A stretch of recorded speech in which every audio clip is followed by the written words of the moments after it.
نبیز، نبی صلی اللہ علیہ وآلہ وسلم فرمایا کرتے تھے نبیز پٹھوں کو طاقت دیتا ہے۔ اور دوسری چیز تلبینہ کھاؤ، تلبینہ کھاؤ۔ بدقسمتی یہ ہے ہمیں پتہ ہی نہیں۔ اچھا دعویٰ ہے سب کا کہ عاشق رسول ہے، محبت رسول ہے، پتہ نہیں کیا کیا عشق میں پڑے ہوئے ہیں، لیکن پتہ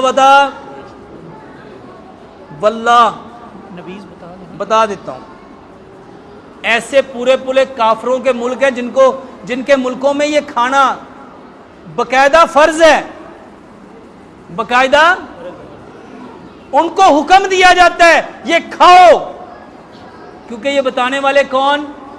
پیارے پیغمبر جناب محمد۔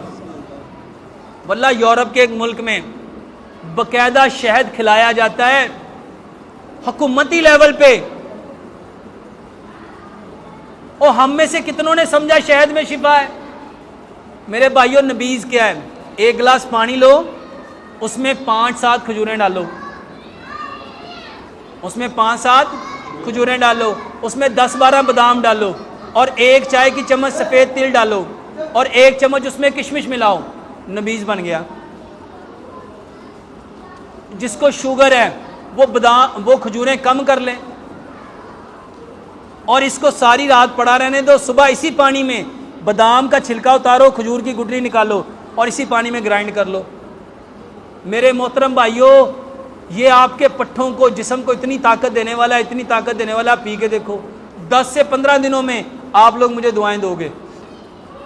دوسری چیز تلبینہ، حضرت عائشہ صدیقہ رضی اللہ تعالیٰ عنہ فرماتی ہیں ہمارے ہاں جب کوئی بیمار ہوتا تھا تلبینہ چولہوں پہ چڑھ جاتا تھا۔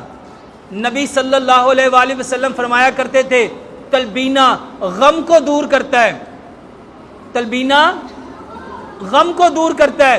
یہ دل اس کو طاقت دیتا ہے، یہ دماغ اس کو طاقت دیتا ہے، یہ گردے اس کو طاقت دیتا ہے، یہ ہڈیاں اس کو طاقت دیتا ہے، یہ پٹھے اس کو مضبوط کرتا ہے۔ 70 فائدے ہیں تلبینہ کے۔ اور تلبینہ کہتے کسے ہیں؟ جو کا دلیا۔ تلبینہ کسے کہتے ہیں؟ جو کا دلیا۔ میرے بھائیوں گڑ میں اور دودھ میں جو کا دلیا بناؤ، گڑ میں اور دودھ میں، اس کو تلبینہ کہتے ہیں۔ یہ نبیز اور تلبینہ پیو، یہ جس بھائی کا سوال ہے۔ اور اپنی ناف میں تیل ڈالو، اپنی ناف میں روزانہ سرسوں کا تیل ڈالو۔